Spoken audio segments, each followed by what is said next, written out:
Olá! Hoje você vai aprender de forma simples e prática o que é uma revisão sistemática e como usar o método Prisma para conduzi-la com qualidade. O que é uma revisão sistemática? É um tipo de pesquisa científica que resume evidências de vários estudos sobre uma pergunta bem definida. Diferente de uma revisão narrativa, ela segue um método rigoroso e transparente. O objetivo: encontrar, avaliar e sintetizar todos os resultados relevantes. O método Prisma é um checklist e um fluxograma que ajuda a relatar revisões sistemáticas com clareza. As etapas principais são a formulação da pergunta, por exemplo, uma pergunta pico, ou seja, população, intervenção, comparação e outcome, ou resultados. Ou outra é a opção, que é uma opção que eu costumo usar mais, é de escolher palavras-chave. Por exemplo, escolher 3 ou 4 palavras-chave para usar nas buscas nas bases de dados. Você, claro, também escolhe neste momento as bases de dados onde você vai realizar as pesquisas para fazer a seleção das publicações que vão ser usadas no seu trabalho. Logo, você define quais são os critérios de inclusão e exclusão. Então, vamos dizer assim, por duplicatas, eu vou deletar os papers que são duplicados ou que não têm a ver com o tema que eu estou pesquisando, ou que não estejam relacionados. Por exemplo, eu, quando pesquiso certas coisas, aparece muita coisa de saúde, mas eu não pesquiso saúde.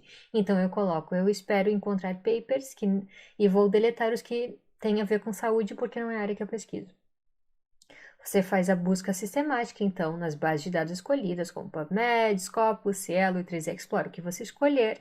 Eu sempre indico, como comentei anteriormente, 3 ou 4 ou 5 bases de dados estão bem. Logo, você faz a seleção dos estudos através do uso do fluxograma Prisma, que logo vamos ver, faz a extração e análise de dados e logo uma síntese dos resultados. Vamos ver um exemplo prático aqui agora. Este artigo usou o método Prisma. Como vocês podem ver aqui, eles usaram as bases de dados i3Explore, Scopus, Web of Science, ProQuest e ScienceDirect. E a gente pode ver que quando eles fizeram as buscas em cada um desses, com as palavras-chave escolhidas, eles tiveram esse número de resultados de publicações para cada uma das bases de dados pesquisadas. Esta fase no método Prisma é chamada de identificação ou identification. Logo, a gente tem o screening, também chamada de triagem, e logo os inclusos, os papers que foram incluídos na pesquisa. Nós podemos ver que depois que estes pesquisadores encontraram essa quantidade imensa de papers, eles fizeram algumas técnicas para reduzir, como eliminar duplicatas, também usaram ferramentas automáticas para eliminar algum deles e outros por outras razões.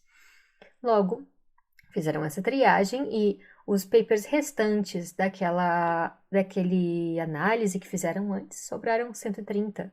Desses 130, 33 foram excluídos porque o pesquisador leu o abstract, leu o resumo de cada um desses papers e viu que 33 não tinham nada a ver com o assunto.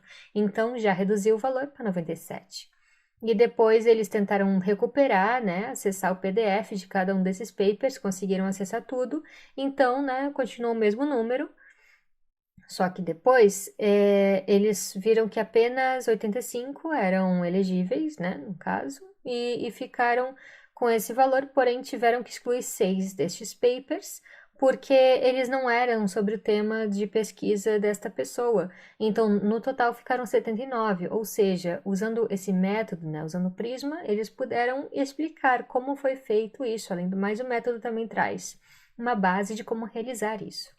Aqui eu ponho para vocês o fluxograma Prisma, já na versão atualizada e traduzida para o português. Eu vou deixar esse arquivo disponível no ambiente virtual do curso para que vocês possam acessar.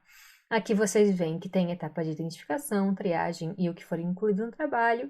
E vocês podem ver também, quantos foram incluídos numa versão prévia. Aqui vocês vão colocar registros encontrados em base de dados. A gente vai dar só as bases de dados. Registros, eu não acredito que seja relevante em grande parte dos casos, mas também está disponível aqui.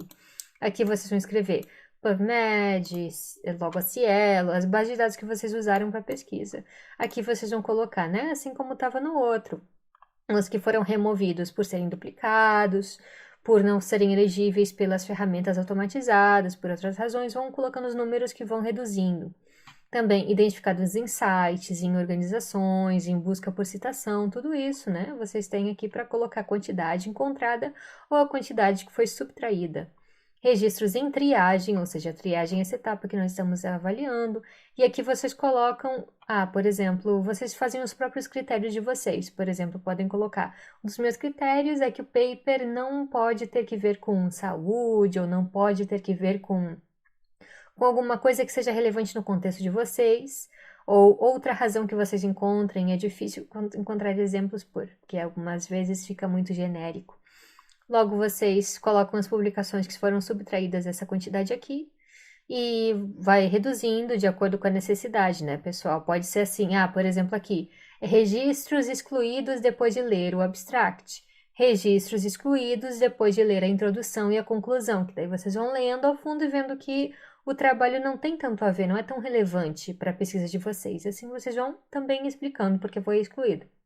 Publicações avaliadas para elegibilidade, e aqui coloco as razões de por que algumas foram excluídas, e aqui vocês colocam o final. Como comentei, este arquivo vai estar disponível no site também, no ambiente virtual do curso, para que vocês possam baixar, e lembrem-se que vocês também têm um e-book sobre este assunto que vocês podem acessar no ambiente virtual do curso. Agora é a sua vez, eu indico que vocês procurem usar o método Prisma com alguma pesquisa que vocês têm realizado, talvez até criar um novo artigo usando este método como base metodológica.